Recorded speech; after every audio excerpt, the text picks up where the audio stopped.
Hello and welcome to TFT EMEA Regional Finals. Final day, game number 5. Enjoy. Choices here. Wet jungler gonna get in that early twisted phase. Well, the choke out here. But again, you're talking about these implications here. Stage 2, 5, 4, 5. The Tactician's Crown's coming through. 9 damage and kind of going up again, I assume? It's the case where you have a lot of extra slots on your board thanks to Magnum and the Tactician's Crown coming through, which means that vertical chase traits are so much easier to find. We saw Og last game. If he was on this portal, I'm sure he could have slid in that 9 Demacia. Wasn't the case, unfortunately. We'll see how that changes in this game. And Lalana sticking to the Poro. So I'd have to assume, guys, that our players playing Earth are going to be relatively pleased with this development, being that, of course, they have the easiest access to those verticals going forwards. Unless it's a silver augment, and things like what happened to Volta can occur with branching out, for example. The Ixtal emblem, of course, not leading into any high verticals. Yeah, and that's the thing as well that we gotta keep an eye out for here. Lalana also, as we can see on our own little screen we have over here, kind of already leaning towards one. There's looking like a Noxus opener actually for him, right? So that's what we gotta keep in mind, that the only pair here off the Cho'Gath, also reroll compositions, get a lot of extra life here. Again, can stay on level 6, level 5, wherever they need to stay, because they are gonna get that extra unit on the board. But it also means that the hits that they are going to take without presenting a stronger board will be that much bigger. And Wet Jungler currently in that 4th place position. He's been so comfortable flexing around Nyla and Mordekaiser as a carry, Bruiser frontline for the most part for that Nyla board. In this case, the Cho'Gath pair could lead into that direction as well. Yeah, certainly has the possibility for a decent start getting those feast stacks in from very early on. I do want to open up the conversation more about the Maris and Magnum as well. Presumably, if we've got more units in play, we'll check what our first opening will be. It will be regular gold. With these extra units in play, presumably taking losses, particularly harsh losses. Oh, he just ripped the redemption! Wait, what? Oh no. I mean, if you want to go down this route here, which it didn't seem like he was going to maybe, but Volta here, the classic trailing to trade it up. Bruiser before. He skips it again. Last game, yesterday, to get a first place, he played an 8 challenger board with Challenger Aatrox and Challenger Heimerdinger. I'm not sure about you guys, but I have a problem on ladder where I have a very good game playing a certain comp. I played again the next game thinking the same thing's going to happen. Is not the case. Volta could maybe suffer from this. Challenger, not one of the strongest current vertical traits in the game. It's very hard to make it to 8 Challenger healthy because you need to find a very early Fiora 2 and a very early Kai'Sa 2. Not the only player who's picked their poison. Immediately, Lalana picking up the strategic hop from the very beginning of the game as well. As you're pointing out, Psycho also staking his claim. Yeah, 2 healthy here, baby, coming through, right? And again, it is going to come at the expense of some of his items, but just the additional HP that you get in this composition with 2 healthy just is going to allow him so much extra gas. So if you are an enjoyer of statistics in TFT, and you happen across this week to have checked, hey, what's the best performing augment for multicasters? Well, it's 2 healthy. And Zyko, of course, as our multicaster enjoyer in this day 3, knows this, picks up the augment, and again, he'll be trying to play this line and executing it to perfection. As he had Dark Hydra as well, picking up the Demacian emblem. Well, that's going to be a big one as well. Again, we have seen him already navigate this Demacia line multiple times today. Did reach a 9 Demacia in one of the games as well, but it is something you got to keep in mind here. Playing for that tempo, and he has slammed that IE, David. I think this game is all about comfort. It seems like everyone playing the line that they've played before today or played yesterday or overall have had good results on across this tournament. It'll be fascinating to see how Dark Hydra does. Again, a points leader. He's definitely setting himself up, as you guys pointed out, with this lobby favoring the Demacia line to move into an overwhelmingly strong position for the last game of the day. But Volta will do his best to challenge here with the challengers. As I said, the decent damage setup I think will be enough to hand out the L for Dark Hydra, who's holding back his gold right now. It's also worth noting, talking about like overall perspective in tournaments where we are right now, but Volterius kind of has to play for defensive positions here, but as long as he's guaranteeing himself like a 5th or 4th for the remaining 2 games of the day here, he is going to be in, because the points we are going to be looking at here is, historically speaking, been 26, 27, 28, so that's something you got to keep in mind here if you're watching at home. Hold up.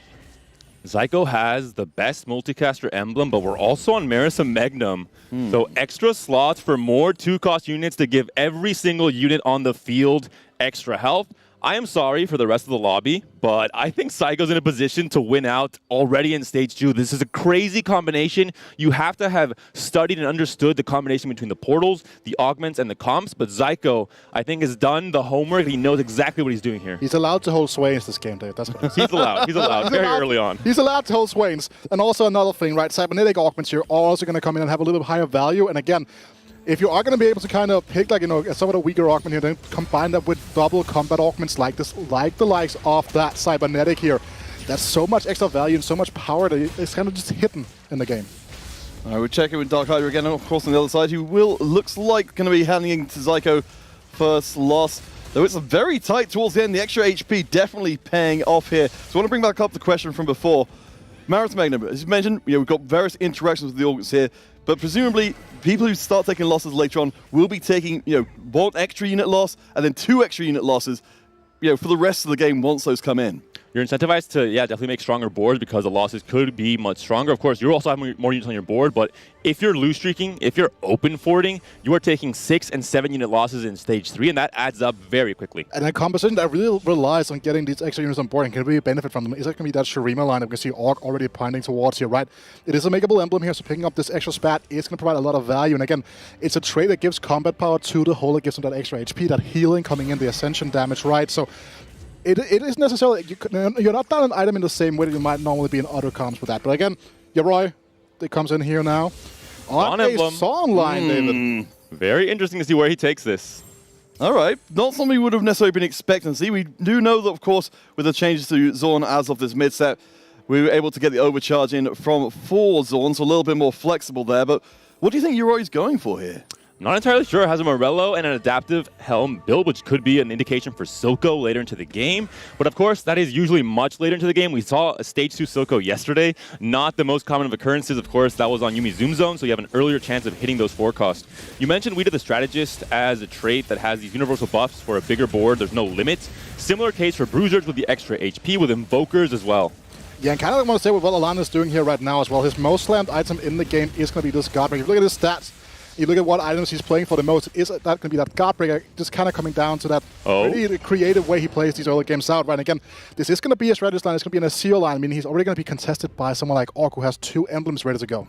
No, I really do like what we're seeing here from our players, taking advantage of the unique situation. Of course, this is all Orc's fault for going into this portal, but hopefully he'll be the one to benefit from it the most strongly, ultimately.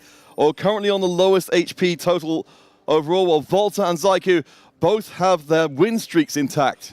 If we didn't blame Kubikson for picking Stillwater Hold yesterday, we are not about to blame Og for picking Marathon Magnum. I mean, I called out Opal and Volta yesterday for shifting all right. when they went 6 and 7. You're outnumbered here. We were a very blamey desk. I am not out of the question, but I think it can be a good thing as well, because like with some of these lesser picked portals, these players that pick them have somewhat a different idea of how to play them, have a very good understanding how to convert them for the most of the time. But again, Orc here playing for a very comeback-heavy style. Again, we already see like his vision for the game, and if you can execute that vision, that is going to be a fantastic game for him. The win streak. Volta and Alana both trying to defend their win streaks coming into this 2-6 fight. Will it be the case for Volta, who is level 5 but has the extra unit, of course, on the board, as does everyone else? The Challenger emblem is a comp and a line that has to benefit from very high tempo. The Jin Sniper gets his shot on target, and Volta takes the win. The step up from the Samira brings the Orianna into range as well, the other way around, depending how you view it, right? And that's just going to be horrible for Alana losing a streak like that, because he already has taken 2 losses this stage now. All right, so we've gotten through stage 2. We've seen our players have engaged with the material pretty effectively. We've got our first Tactician's Crown online. We'll be waiting until stage 4 before it comes through. Is there anybody you've seen so far who you feel like hasn't yet been able to move into a position where they can make the best of this portal? Potentially odd, considering he's at 62 HP. That's definitely the lower spectrum. I think a lot of that, as we talked about, the extra units on the board. If you are in a losing position, you'll be taking that extra 2 to 4 damage every single loss you take in stage 2. And it only gets worse in stage 3, of course. Yeah, kind of looking at the situation here from Voltairex's position as well. It's time to collect some of these Kaiser items if he wants to go down that route here. We saw him yesterday heavily prioritize the Spear of Shogun and getting those continuous casts out there. And again, has the Spear of Shogun, has a potential option as well for the death caps. A lot of raw AP in the making. We're checking with Zyku, who has managed to find the early Vel'Koz. You see, it's not, he looks just completely calm on his camera just on there. This is exactly what he thought it was going to go. Everything falling perfectly into place. Well, speaking of Kaisers, David, there's one here on the screen right now. Spear Shogun and IE are going to be slammed here, but this IE, wait, why does he even go here? Do you want to go for a remake KO? Okay, he goes to the Cho'Gath. Yeah, just waiting to get the Fiora items online, I assume. going to be the IE for now. Just, again, maybe the extra crit on Cho'Gath could get some extra feast stacks. I don't think Cho'Gath will be sticking around with this vertical Demacia line for Dark Hydra, but he's a player that's proven it across all of today, across the entire weekend, how good he is at preserving HP in the early stages, at making sure he has enough gold, enough time, enough of an HP buffer to make it to those verticals that end up winning games. The second round of augments here is going to be incredibly critical in figuring out the tempo of this game here, and it's going to be a silver augment. And that's going to be interesting as well, because like something like Indomitable Will here, if you're playing for like with so many units, there are going to be so many suboptimal units on the board, right? So you could kind of just do that. But Red Buff, David, such a powerful augment, especially when you have multi-cast players in the lobby to deny that Galio healing.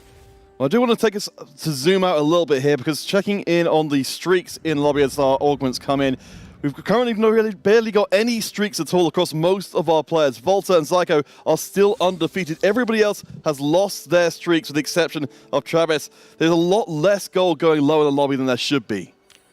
Going in position to play. Shurima has 5. Shurima now has an open spat, though, on his bench. So this stage 3 carousel going to be very important to see what kind of cap Og can hit. With 2 Shurima spats, we can go into 9 Shurima, a vertical we have not seen yet today. A vertical that is, I think, just a tiny bit worse than Demacia. Can even beat 9 Demacia with an itemized Cassante and fantastic positioning. So we'll see if Og can salvage this game 5 and finally get some nice meaty points on the board. And another thing that's worth noting about the Shurima line as well, you have so many variable owners. You go into a Kaiser for a while, so you find the Mordekaiser. You can play for something like a Belveth. The Aatrox is a massive addition as well. So you have so many angles in terms of whichever excess items you end up with during the game. Oh, this could be the end of the streak for Volta, though. No, the last shot goes through. Echo says, I'm not itemized yet. What do you expect from me? Volta and Zyko keep their streaks up. One thing I wanted to bring up for you guys, because of course, we've got this whole Marathon Magna, and we've got more units on the board. The thought that occurs to me here is the more units on the board, the more chaff there is likely to be on the board as well as you try and activate more traits. Presumably, this is going to make it easier for our challengers to be able to activate their ability and get that doubled attack speed. For the most part, yes. The biggest thing for me is Jhin being so inconsistent as a just carry overall. I mean, I have PTSD for the entire set of Jhin about to shoot his shot and then just getting killed. This is the first time I've seen Jhin actually pop off, and still, Volta. Trust this Jhin, and Jhin delivers 7 win streak for the French player. Yeah, and Jhin 2 still, as I was talking about, it's a very wishy-washy unit to a certain extent most of the time, but it's such a powerful unit. Has so much power, especially with the changes to the damage drop-off coming through on this patch as well. It's making him a little bit better as an item holder in the early game here, but this way into it, you remember full tank items as well is no slouch here. Such a difficult unit to push through. And even with the perfect stacking of having the Alawi same side as the Jhin here, this could be curtains for the win streak of Volteriix. Zyko has held onto their win streak, so must be very happy indeed. Jhin does his darndest, but yes, Volta falls down. He'll have to keep himself warm with that 50 gold in the bank. This carousel so important for Og. Gets a win, stops the bleeding, needs to find a rod. Also has an Azir though. Also has another spatula if he wants to fit in just a straight-up Tactician's Crown, having 3 potentially across his game. He's thinking. It's a hard choice to make in some situations. It's very difficult because Lalana is also about to come out here. You know Ilana wants to go down the line here. Yoroi takes a tier away. It means that Lalana will not get that potential power spike with what that route he wants to go down here. So instead, we'll be going for potentially that. I'm not sure I agree with getting the spatula, to be honest. I mean, you need to have a win out if you're Og. You're very far behind in points. 9 Shurima does that for you. You're having 3 extra fawns already, so I think each additional Tactician's Crown loses some value because you're getting so many extra units on the board regardless. Yeah, and as we see, they can all be swept away in a hurry. At least for Yoroi, Zorn has been hit. So we know a little bit more of what we're looking at. As you said before, it does seem very likely we're looking long-term for that Silco. Does combine well with our friends the Sorcerers, but doesn't seem to be on the cards. As Og, you mentioned, has got the win streak online now. Now has to make the commitment here to want another attack crown. I think the idea is just the spatula is a more valuable component. I can get a rod at Wolves anyway. I'm healthy enough to survive 2 rounds regardless of slamming this Tactician's Crown or not. And just playing for an even higher cap of having 9 Shurima with 3 Shurima spats, which is overall going to be a much higher cap. So maybe this is the riskiest play actually of all. He's also working on it. He's on Earth, right? So he's going to have that final grab back depending on which tier it is going to be on the augment side of things, right? So potentially you're going to get another swing at getting another rod here. So A little bit of luck going the way of Orc here, and he's going to be in a very stable position. No, I take your points absolutely. The Orc definitely needs to be playing in a much riskier way than perhaps he would be fully comfortable with. But of course, there's very little comfort to be found 2 games away from the end. You need to pull out every single stop. Zyko has done exactly that, still has the win streak intact. Volta, lucky at 93. Nasus pair, missing an Azir still. Ooh. And the craziest thing is he can get 9 Shurima without having to find Cassante as well if he has 3 Shurima specs, which is really big. It adds the consistency. As you mentioned, Weeda with his augment choice, I think is going to have a very high chance of finding 2 rods. At the latest, maybe stage 4 carousel because of his low HP and his priority order on the pick order. So very interesting play from Og. I think he's really thinking very, very far ahead. A different line coming out here from the likes of Travis. We haven't seen this line as much this weekend. Did kind of hit rank 1 in Challenger on an A. I believe it was Daft Noob, who was the one who's kind of pioneered this line of play. It's a very strong comp to play for like top 4 most of the time, not necessarily a play out for a first kind of a composition here. So very excited to see where this goes. Yeah, that's not really what Travis wants at this point. On 11 points, definitely needs something a lot bigger, but maybe this is the best you can hope for. 6 Bastion is certainly a hell of a strong front line. We can see Outlast, even with the Aphelios only having the single damage item, Outlast and punches through to hit down Lilana. Lilana on Strategist, going to be hoping for an Azir. Of course, we know Og is also playing Shurima. If Azir gets a little bit too much of the spotlight, it could be a problem for some of these units or some of these players trying to hit their units to start in stage 4. Yeah, but so important here, right? Like Travis on this Asheville picked up that early bird treasure to get some economy going for, so get some item economy going for himself, rather, sorry, should I say here. The pair of Aphelios means that his level 7 roll down here will be a lot more effective. Should be easier for him to achieve as well, because he's playing an inconsistent unit. But Orc has found that copy of Azir now, and all we're waiting for here is to see how many rods are going to drop from these wolves. Does he feel the magic in his vein? Does he get some rods? It's 1 rod. Is it 2 rods? It is. 2 Shurima spats can be made right away. All he needs is space on his board. And Peter, what portal are we playing on? What does this do exactly? Well, I think we have a little bit of extra room. I suppose we can squeeze one in there and say, you know what? This is the perfect moment for Org to rip forward and find themselves still a little way away from getting that second Tactician's Crown that makes that oh so easy. But you're right. This is an opportunity knocking here for Org. He has to take full advantage. No, when he's contested, he's saying, hey, I'm going to try and get a 0-2 before everything goes wrong. I have to get some stability on my board for the current moment.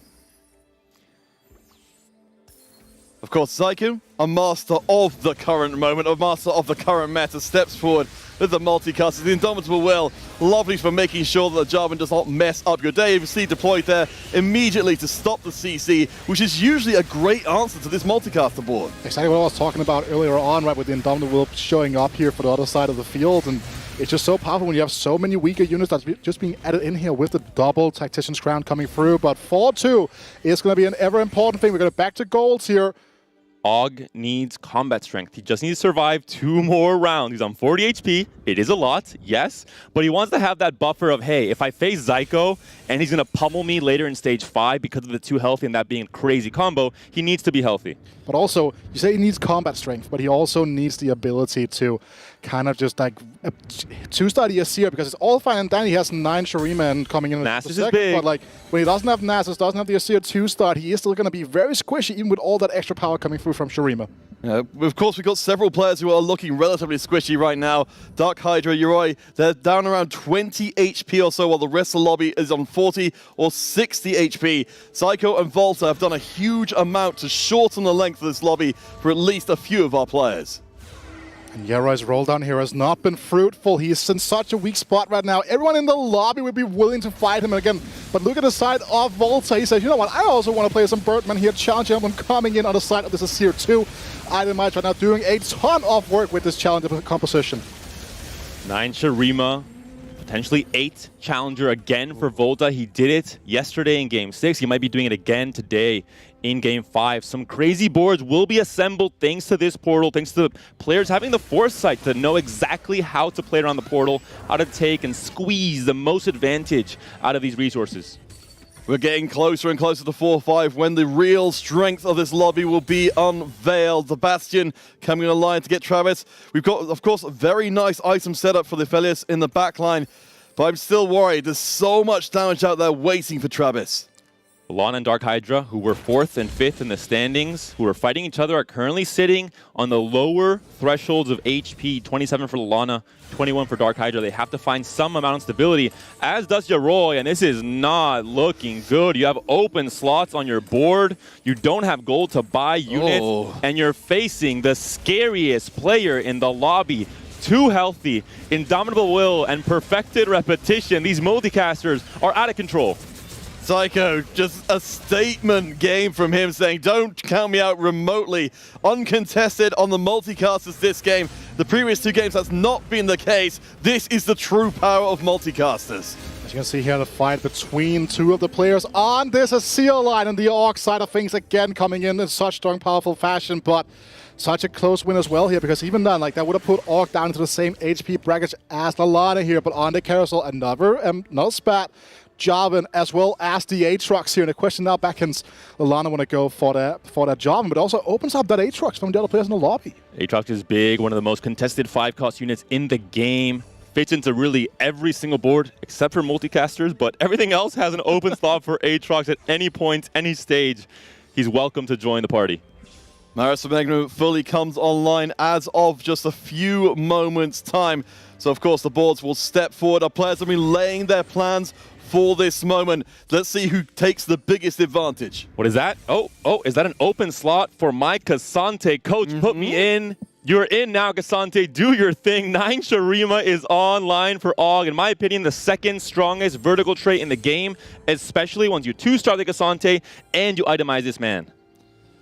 So Yaroy going out with 14 points in last place. It definitely feels like Orc has got a much brighter future. On 12 points right now, he will, like Lalana, will be trying to fight his way up the table. His fate is somewhat taken out of his hands, but in this game, in this moment, this board is tremendous.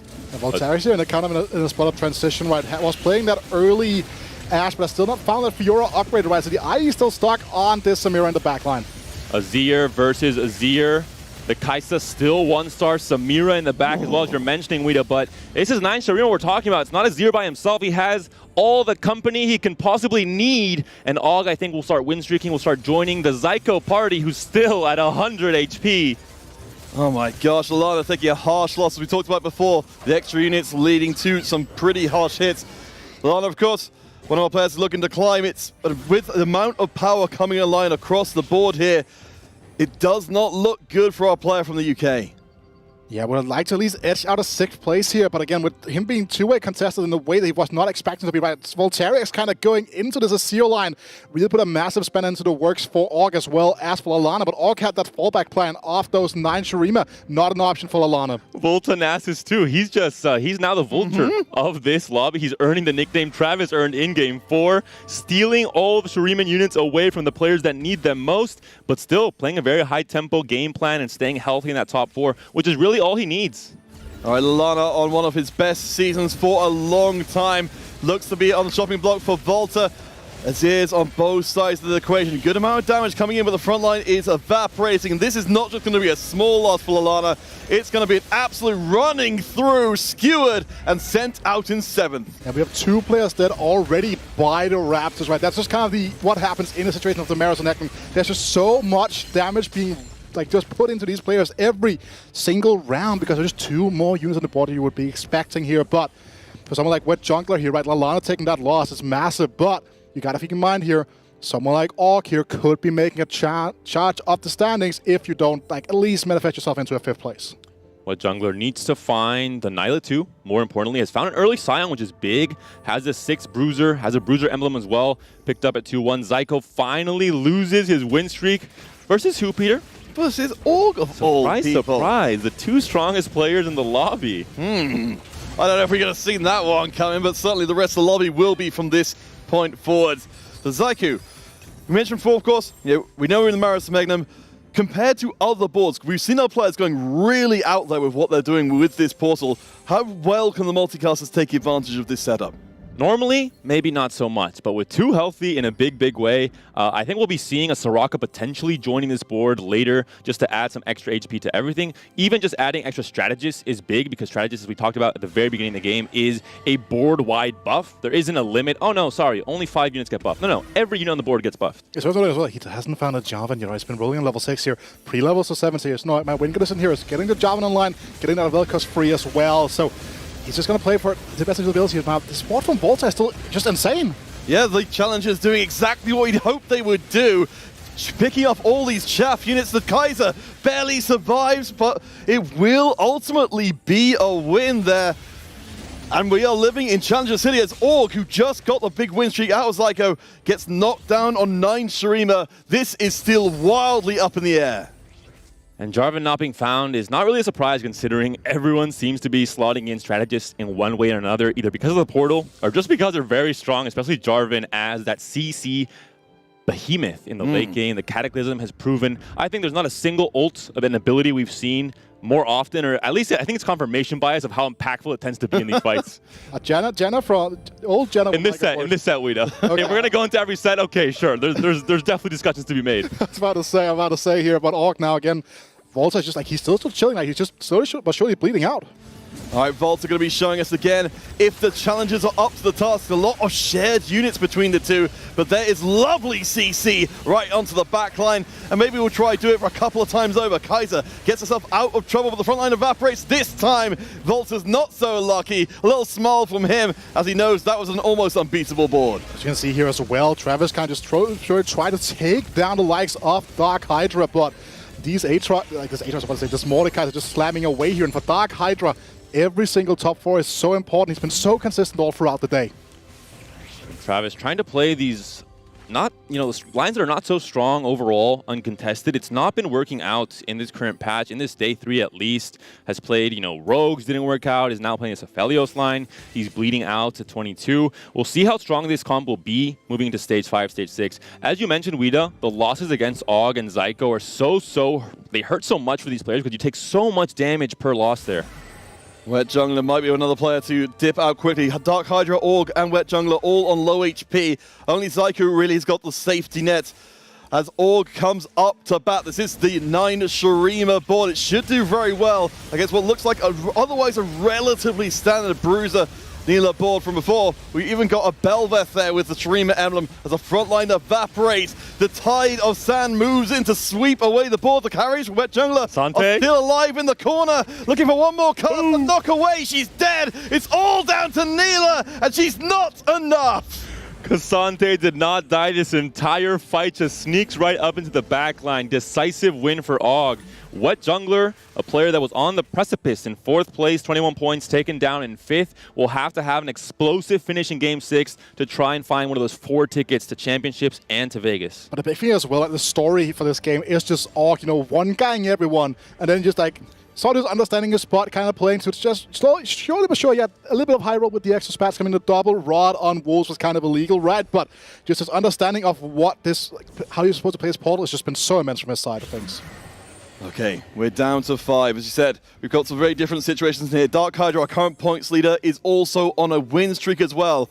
Of course, he'll be looking in this game to put himself in an almost uncatchable position to claim the title of EMEA champion in the Game 6. And of course, the largest share of the prize pool. And Travis and Og trying to play spoiler. They're very low in the standings, but with a 1st place here and potentially a 1st place and 2nd in the 6th game, with different results coming through for other players, they could actually find themselves in 4th place after these 2 fights resolve. Let's go around again. We've got Volta against Travis, so 2 low HP players against each other. Looking to see whether the Kaiser survives all the way through the round. Of course, Aphelios will be building up his damage, but gets knocked back into his next Cassante. The tide has turned against the Shurimans here. The damage is ramping up. The corner carries again will be driven into the corner and deleted. The big Dark loss. Hydra takes a loss. He's out, and it will be another big loss as well. -4 here. It wouldn't be the hardest thing in the world to beat, but exact lethal here on the side of Volterix means Dark Hydra goes 5th. Volta another 4th here on his side of things. So massive coming through here. Travis also again coming to the top 3 here again. with the way the lineup plays this game here, if Travis somehow manages to find a way to win out this lobby here, he's going to be right behind Lalana and kind of trying to fight his way into the top 4 in the final game of the day. That being said, this Comp 6 Bastion has proven to be strong in Travis's hands. I think he's built it appropriately, but you're facing two absolute boogeymen comps. Zyko, too healthy, perfect augment for this comp for, again, these multicasters that are out of control, and Og with 9 Shuriman and itemized Cassante. Well, Travis, as you said, a chance to play spoiler here on 11 tournament points overall, and 12 HP left in the lobby. The Bastions are going to be very hard to punch through, and so far they are holding the line. The Sejuani stays up. We've got the Titans fully stacked as well. Aphelios is building up even further. I think the tide might have just about turned. The Hextech Gunblade needs to pour out a little bit more damage, a little bit more healing. Saiku is finally going to be put down. And I almost didn't believe it would happen. And then you look at Zyko's HP, and he's sitting at 74. So there's going to be a lot more of that has to happen. Fight RNG can definitely change the outcome of those fights, and Travis is only on 1 life. And then you look at his bench, David. And it looks scary, yes. Yes, thank you, Ida. I was trying to maybe reserve some hope for our Polish viewers, but unfortunately, yes, the stars have aligned for Zyko in this game. I've never seen a better setup, at least not this weekend, for a multicaster board. But Og has a chance with some ideal positioning with the Cassante, especially if that Cassante is 2-starred. It could definitely do some crazy things, sneaking to the back line, knocking out the multicasters, knocking out Galio potentially as well. I mean, just gets a Velikos as well for free here now, so only has to find 2 more on the roll down. TG is big, Nashor's Tooth is also huge on the Sona. Oh, there's so much money. Another 3-star creep as well. You just got a full Senate here, right? Like, you're so close to hitting everything. Do you want to play for the level 10 board, like, to a certain extent? Like, there are so many decisions to be made right now. As we're talking about, he's been holding everything for this entire game. The main carry has kind of arrived now. Yeah. Travis, I think, thanking his lucky stars he played against this board in the previous round. He said, we've now reached what seems to be almost, if not entirely, the highest peak this comp can even go. Zyko on 23 points, only 2 points behind Dark Hydra, and his finish is looking to be a whole lot better. Cassante is still 1-star. Despite 9 Shurima, he is vulnerable. Cannot knock the Galio out of the way. It's not going to be available with the augment choice that Zyko had in stage 3-2, and these multicasters, too much damage coming down. Og taken down in 3rd place, depending on Travis. Travis also taken down, -10 for Travis. Travis 3rd, Og 2nd, and Zyko, to no one's surprise, the stars align for this multicaster setup.